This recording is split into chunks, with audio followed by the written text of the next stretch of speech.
alcohol isn't cannabis. Using cannabis once for the wrong person can completely change their course of life. Our cannabis today is significantly more potent than it was.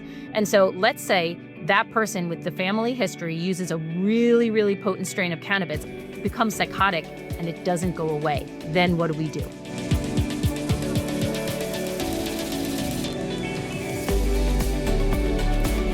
Welcome back to the Parenting Pair podcast. I'm Dr. Suzanne Allen. And I'm Dr. Annalise Caron.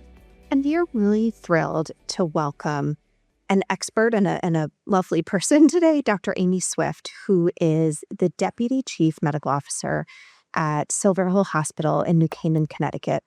And while she is a clinical practitioner, she is also a specialist in addiction psychiatry with nearly 2 decades of research and clinical experience. And while she is an expert, and that is in part why we wanted her here, we had a couple of other reasons as well.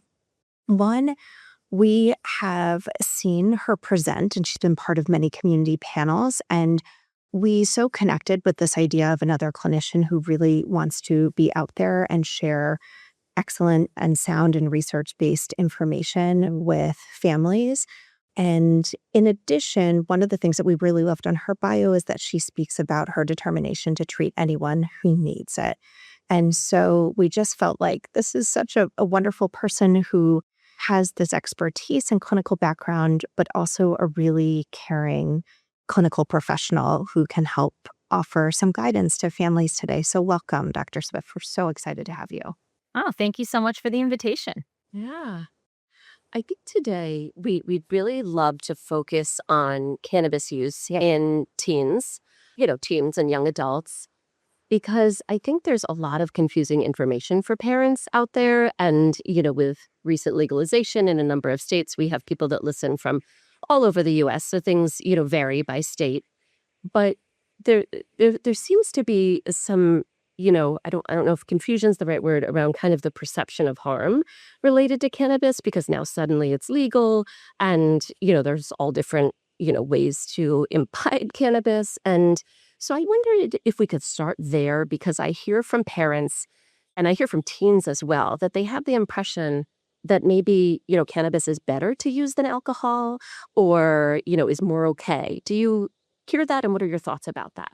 I do also hear that, and unfortunately, it's 100% false. And if I may give you my elevator pitch for why cannabis is really important to be aware of the risks of, I think that it would be a lovely way to start this conversation. We'd love that. Yes. Please. Yeah, so cannabis, there is no role for cannabis in a teen's life. Cannabis is a substance that dramatically impacts brain development and can mess with what our teens are trying to do, which is optimize the way that their brain develops and the decisions they make and honestly the experiences they have.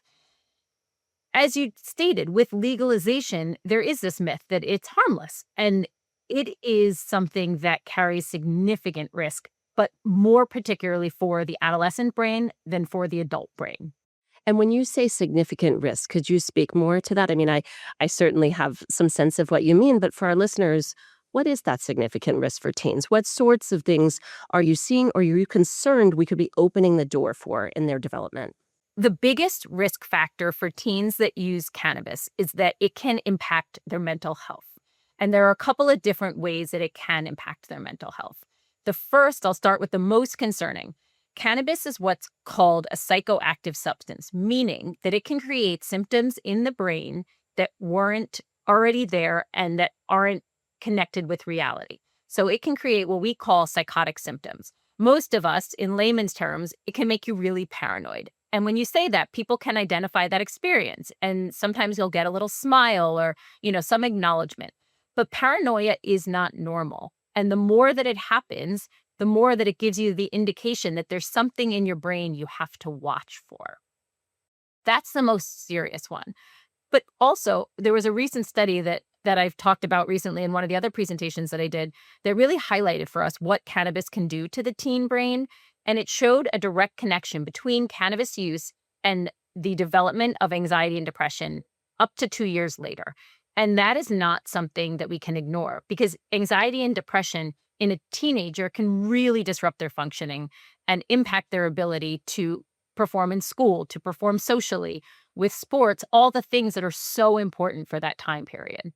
I think what's interesting about I have questions about both things you said, but what's interesting about the second thing that you were just speaking to is a lot of teenagers will tell us, right, in therapy that the reason they started using cannabis is because it helps their anxiety, right?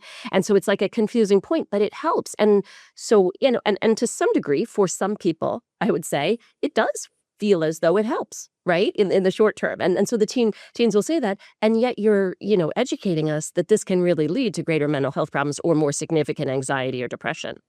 Right. And that's the thing that we as a culture have to do better about is being able to identify that helping your anxiety doesn't just mean distracting from it. And that's what they're actually saying is that I don't notice I'm so anxious for the time period I'm intoxicated. And I get why that's enticing. Sure, it's nice to think I have something that's going to give me a little bit of a break from how much anxiety I feel throughout the day that oftentimes piles up by night. Your gas tank is empty, you're completely depleted, and you want a break. You don't want to feel the way you've been feeling. So I agree that their experience is that it's helping with it, but it's actually just distracting from it. And we do know through research that it's contributing to anxiety becoming a lifelong worse disorder that you will actually have to manage the rest of your life, as opposed to this little Band-Aid of 2 hours where you feel less anxious because you don't notice that the anxiety is still there. Right. And just as a follow-up to your first point about the paranoia and that being, sort of a risk of, psychotic symptoms, I think a lot of, people may think that the paranoia they experience is kind of funny, or fun, or isn't it, oh, Sally over there feels really paranoid. But when you're saying, psychotic symptoms, you're meaning that that could lead to a more significant and long-standing type of concern? It can. The thing that I would love for teens to understand is not everybody gets paranoid. And because, like you described, they think it's funny, they also think it's normal. And it's very much not normal to become paranoid. So, to that level. So, if you do notice it, it means your brain has a unique characteristic that's allowing for it. And we have to pay attention because it's very much, if you have a, kind of a ground full of leaves and you've uncovered a little pile where you see the ground and that's paranoia, right? The more you do that, the more ground that's going to be exposed, the more chance that all of a sudden you're going to see that the ground underneath is incredibly rocky and now you can't cover it anymore. And that's what this is doing, is it's uncovering these little piles so much so that at some point you may not be able to put it back together. So noticing it is incredibly important, and highlighting that it is not normal to become paranoid when you smoke pot is one of the messages that we as a community have to embrace and honestly share. Well, you're doing that for us today. Thank you. Yeah. It Mhm. makes, as we're talking about this, I'm thinking about a lot of the questions that we get as clinical psychologists who work with teens and families. And I can say I've gotten numerous text messages and phone calls through the years from parents when they kind of stumble upon some information that their teen might be experimenting, might be using. They see a text message, they find something in their room, and, sometimes not sure kind of what to do next. How concerned should they be? What part of this is kind of, we hear a lot of times like normal or typical adolescent desire for experimentation, but hearing you speak, this sounds like really risky. And so kind of what do you recommend parents do, and kind of how aggressively, I guess, to go after this if they discover something, and then how to talk to a teen about it? Because most of the time teenagers don't love when their parents have found something out that they've been hiding. Right. That's usually Right. not a great start for a conversation. Correct. Correct. So there are a couple of ways. One, the first thing is just kind of the way we do everything in medicine should be preventative to start. So if you start conversations early and start conversations with younger kids, you already have a framework for when they may be exposed to it that you can pull from to have a conversation. The second thing is to come at it with curiosity. First, fact find about what may be going on. Because if we come at it as a parent with all our emotion or all our worry, they're just going to feel the emotion and they're going to ignore the content. So being curious first will help open the door so you can answer the next question, which is, what do you really do with the information you get? And so that's where we as a parents have to be prepared to hear anything. We have to prepare for the worst, hope for the best. So prepare for the idea that their kid might say, you know what, I smoke pot every day before school. And then be able to modulate our own emotions so that we can continue to gather information. Because if we don't model emotional control, the kid's going to erupt with an even bigger display of emotion and the whole conversation is going to shut down. So the most important thing that I would say is gather as much information in a calm manner that you can. If you do find out that your kid is really using more than having tried it, absolutely involve somebody else. As we said, it is incredibly dangerous for the teen brain to be exposed to cannabis. The more they're exposed to it, the more problematic it is. The more regularly they're exposed to it, the more problematic it is. And as you identified earlier, maybe there is something going on that they're trying to help themselves cope with. And so we do have strategies to help teens cope with anxiety, depression, things of that nature, but cannabis isn't it. But we can give them the recommendation to what it is. The last kind of comment I'll make on it is if you do identify that there really could be a use disorder, involve a person that's a professional. Triangulate the conversation. You can't force them to stop. If you really just say, stop doing this, the teen does the exact opposite. They just hide it from you more. And so being able to push the accountability to a professional that's less emotionally attached to the consequences will be really important, because parent dynamics with kids, as you know, are very multifactorial. If you have just one person managing substance use in the teenager, the identified goal is clear. And it really illuminates for the adolescent what is expected of them. Whereas in the parent-child dynamic, there's a lot expected of them in different settings, in different ways, at different times. I also think that that's very helpful and clear. I think sometimes parents need clear guidance, but it also should be a little bit of relief to parents, because I think so often parents feel like they're supposed to know, they're supposed to do, they have to fix it, they have to stop it. And sometimes you just can't. Like, you need the extra help, and that helps the parent-teen relationship, right? Like, you know, you can say, well, Dr. So-and-so suggested Right. X or Y, and we're going to follow this paradigm. Because this is what's best for us, for all of us, as opposed to, there's so much Right. pressure parents feel. We had a patient on our inpatient unit that was really struggling with cannabis use. He was a 14-year-old kid. And I first had a meeting with mom and I said, listen, we're going to sit down. I'm going to make the recommendation in front of both of you that she does not police you. Because at this point, it has gotten to the point where this policing of your cannabis use has gotten eruptive, and we can't have this escalation of behavior. And so to be very clear, like you're saying, to the parent and what we're expecting of them, but also share with the child that we are putting somebody else in play that's going to help the situation, so that everyone's very clear of what their roles are. Because the parents, they typically come in with quite a bit of shame when they realize that their kid's doing something that, quote, deviates from the norm, right? Like, my 14-year-old smoking pot every day. I'm a failure as a mom, right? And that's not what we're saying. We're saying that your 14-year-old smoking pot every day, I want you to continue to be mom, and let's help put somebody in the dynamic that can help your 14-year-old not smoke pot every day. I really appreciate what you're saying here. And I think holding that as a parent, I think that's one of the hardest things of how do you remain curious and fact find and try to manage your own emotional responses. And then also with that urge of, right, like, if you're really fearful for them, how do you stay open and regulate yourself and be open to whatever they're going to share with you? And then you're also supposed to get them to stop it somehow too, because this is really bad, right? So it's like, I think it's such a hard line as a parent, this like being open, being curious, encouraging honesty in your young person, but then also policing them too, because they kind of run counter to each other, right? Because the minute you start to police, they don't want to share it with you if they're struggling to stop or don't want to stop.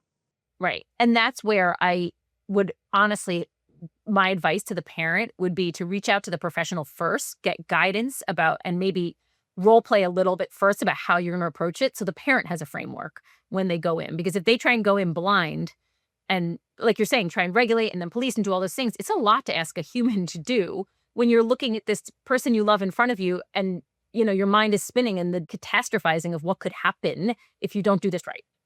So I think that I'll amend my recommendation to add have, the parent find out what support they're going to recommend if it's worst case scenario, and maybe reach out to that person first. Very good advice. Yeah. Can I shift this and ask a question a little bit about when we think about alcohol with teens? Obviously, alcohol affects the developing brain, granted in a different way, a couple of different ways, but there is this sort of understanding, maybe with the longer years of regulation or whatever else, that teens, not all teens, it seems to be decreasing a bit, but like may try alcohol. And we do educate parents that, you want to express that using alcohol, it's illegal. It has effects on the brain. It's dangerous to drive with. We don't support that. And if you do, I don't want you to get yourself in trouble, right? And we've sort of threaded that needle for a long time, educating parents that we really want to model, appropriate sort of drinking if you drink, in front of your children. But then on top of that, to let them know that you'll always get them if they could find themselves in a difficult situation. I wonder if you could speak to marijuana feels a little bit differently, but if we're talking about not the teen that's the 14-year-old using cannabis every day before school, but is someone who maybe, I don't know, has tried cannabis twice, and you're aware of that for some reason, what should the response be? Should we be encouraging parents to thread that needle in that way? Or do we handle it differently because of the, significant risk, particularly if you're vulnerable, if you happen to be one of those people that's vulnerable to greater psychiatric risk? I would say we handle it differently. This isn't that. Alcohol isn't cannabis. Using cannabis once for the wrong person could completely change their course of life. If they are somebody like you just described that potentially has a family history of schizophrenia, bipolar disorder, even a mood disorder, and they use the wrong, because we haven't touched on this point yet, but this is part of the cannabis conversation. Our cannabis today is significantly more potent than it was. And so let's say that person with the family history uses a really, really potent strain of cannabis, becomes psychotic, and it doesn't go away. Then what do? Right? Now we really, really have a different situation on our hands. So I think that although I understand why people would think those scenarios are the same, tried drinking a couple times or tried cannabis a couple times, the response has to be entirely different. If you know that your child has tried cannabis, definitely I would recommend crafting a conversation where they can be open to hearing what the actual risks are. And the actual risks for the teenage brain are huge. This isn't true for alcohol. The risks of the behavior on when somebody's intoxicated could be problematic for the teenager, but not the lasting insult to the brain. The lasting insult to the brain from cannabis on the teenage brain could be immense. So helpful for that clarity, because I think it's understandably, I have a lot of sympathy and empathy for parents. Like, it's confusing to people, right? The messaging on cannabis a bit. And I think for parents who maybe either medicinally or recreationally use themselves, knowing how to thread this needle, it's different from alcohol is very important. But that leads me to my next question, kind of, do you have guidance for those parents maybe that use? And because I will tell you that right after it was legalized in Connecticut, I went to a gathering of a bunch of adults, but there were young people, and this was years ago, so probably tweens, there, and elementary school students there, and a number of parents were using, and it was it was surprising to me. So just how do we sort of educate in that context? Right. And it's unfortunately what you're describing is incredibly common. And because cannabis is more of an invisible substance, right? Now that we have gummies and different ways to ingest it, there may not even be a smell, or it's 2 seconds of popping into your mouth and it's done. That doesn't make it less dangerous. And so one of the things that we as adults, and honestly, we should be doing in our social settings, is really, really sharing the message that the cannabis impact on the adult brain is significantly different than what we're talking about for kids. So if an adult is choosing to use it around their child, I would hope, I don't think that they should be using it around their child, to be honest, because it's very hard for a child to see, if you could do something, why can't I? But if they are choosing to do that, to be explicit every single time, honestly, and reminding them that what this does to me is not what it could do to you. It could change your life. For me, the risks have diminished because my brain is fully developed. Your brain is in a period of such rapid development that it is still risky to do. It's very much, when we pick up a baby, when they're very, very little, we hold their head, right? There are things we put in place, guardrails we put in place because of physiologically, they haven't developed in a way where they can safely sit up on their own, right? This is the same thing. They can't, this is us holding the baby's head when they're newborns. It's saying they're not prepared yet to be in that position. And that's what it is for cannabis. Their brains are not prepared yet to be exposed to THC, which is the active ingredient in cannabis.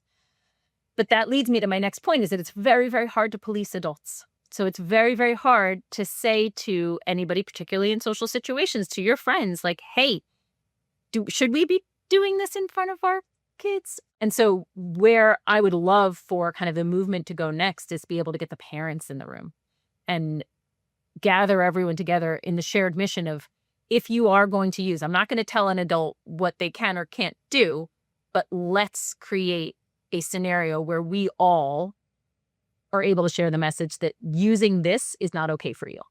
Yeah, I think that would be very powerful. And, and I have a lot of understanding for why parents are confused, but I think you're right, getting that message out. And it really, and it also strikes what you were saying earlier about how much easier and more helpful it is to start this message early. Because if you're giving this message to, your 18-year-old son or daughter, that ship has sailed. They've got, they're in their identity development. They're clear. You're wrong, right? Whereas if it starts early, and this is sort of a value of the family, not only a value, it's the facts, but it's sort of a part of the culture. It's probably easier to be received and taken in.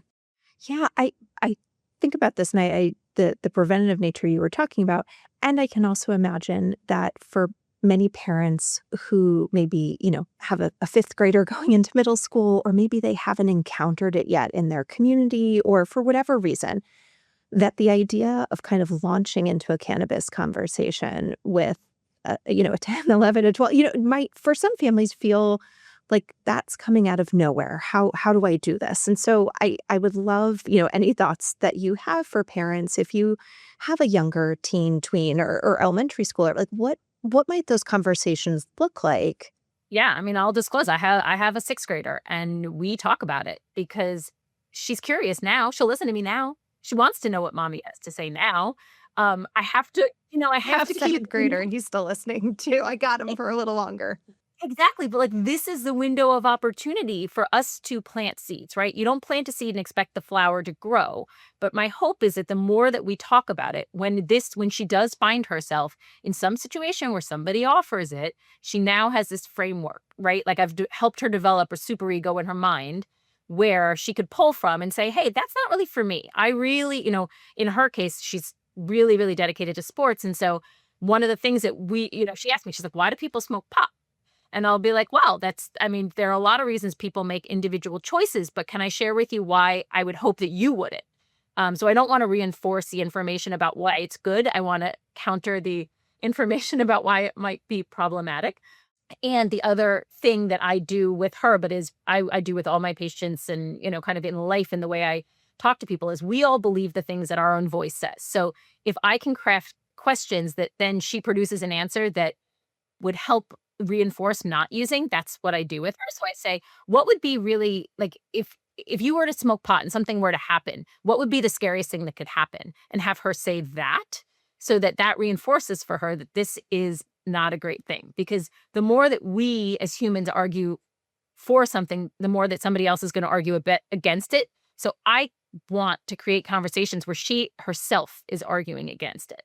So for her, she would say, well, if I were to smoke pot and everybody were to make fun of me, I'm like, yeah, you really wouldn't like that it created a situation where people were laughing at your behavior, right? So then I'll reinforce what she said back so she hears it in a way that is, ooh, that's bad. I don't want that. But also developing with the younger kids the ability to say no. It's their greatest superpower. And that predicting what happens when you say no is you feel this wave of embarrassment, right? Everybody's going to have this reaction. And being understanding that if you ride that wave for 90 seconds, it'll go away. No, on to the next. Kids will notice something else. But they have to know or be able to have some idea to anticipate the wave of embarrassment ending. Yeah, that's a very good point. Yeah, because I think sometimes we can inadvertently frame, like, doing the right thing and you have to be brave enough to say no, or even practicing kids helping say no, which, practicing things at home, there's nothing wrong with that. But we talk about this all the time, obviously, on this podcast, how powerful emotions are, right? You can be the most confident, have the most value, and you say that no, and then you feel terribly embarrassed. Right. Embarrassment is one of those ones that's, and particularly as our kids get older, as teens, right, around peers, to feel like you're the odd one out or doing something different. We can't underscore how powerful that feeling can be. And that's why I try, honestly, I'll tell you the secret, is try and tie being intoxicated with cannabis as the embarrassing thing. I'm not saying that explicitly, but I'm trying to draw out from them that when the potential exists, when you smoke, that you'll feel like everybody's against you, that you'll feel embarrassed by the way your actions are, what people are perceiving of you, so that they understand that although it feels very embarrassing to decline it, the potential embarrassment of being intoxicated and being Sally in the corner is significantly worse. And the idea that they don't, if they get themselves into that situation, have the agency in that moment to stop it. Because once you're intoxicated with cannabis, you can't just turn that off. Whereas if you do, get that agency to say, no, you may feel the discomfort, but as you point out, it will pass. And you had the agency and you can control the whole rest of your evening. Right. And it reliably will pass. And the other thing that I will say, the difference between cannabis and alcohol is that there are things that people can do to modulate the effects of intoxication from alcohol. So unfortunately, some teens, if they're feeling really, really drunk, they'll throw up, or they'll, try and drink a bunch of water or eat or things like that. Cannabis is in your brain. It's going to last as long as it's going to last. So once you're there, like you said, you're there and you're on that journey until it's gone. And that also could be a really terrifying feeling for a teen that just wants to be in control much of the time. That's a very good point. I'm curious, just given you mentioned your daughter's age, another aspect to this is, do parents that do use recreationally or medicinally, do they lock it up or have it hidden, or is it readily available, right? And I'm curious, this is sort of, I guess, a broader question about kind of our movement in terms of education around cannabis. A, do you have thoughts on that? And B, it seems as though we should be talking to our kids, which we were, about the packages, the gummies and the things that look like candy, that you could run into something that doesn't look like this, but is this, and how to be aware of that. It's a big burden for our kids to be tracking. It's hard. It is, and we should be locking it up. This is the industry has done everything to make it look attractive. We have to understand the potential impact of this.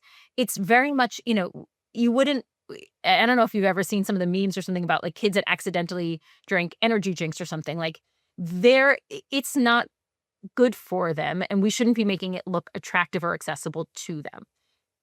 That message has to be consistent. And so, as you said, like, we're not going to tell parents you can't use this, but what we should say is if you're choosing to use something that could cause a mental health concern in your child later, should they use it in a problematic way, it should be treated with concern and in a conservative nature in your home. We lock up guns. Right. Well, that's exactly what I was thinking, right? That there was, and it got to a point, I don't hear about that as much anymore, but where people were asking, do you have a gun in your home? At least, in Before this country. play dates. Before play dates. And it's a fair question, right? And is that locked if you do? I think moving the culture is going to be hard, and we're in a great period of transition. I wonder, just for our audience, would you be willing to speak a little bit about just how different, you mentioned already that the levels of THC are so much higher than if you think of the 80s and 90s or when we were growing up.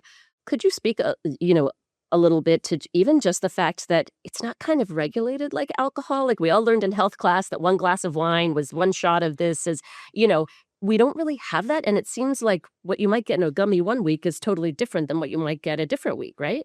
Right. It's 100% different. There's no way to test it. The only test is if someone takes it and they have a really, really bad reaction. And we get these false sense of security. They'll be like, oh, I got it from the same person, the same thing every time. Okay, but upstream, right? The person that they got it from, you have no idea. And unfortunately, for adults that buy it at dispensaries, yeah, sure, it is regulated, but they're also still choosing these kind of high content, which means that we know it's psychoactive. So even if the kid is like, oh, I got it from my parent who got it from a dispensary, that's like 20% THC sometimes. That's huge. And that's really problematic for the teen brain.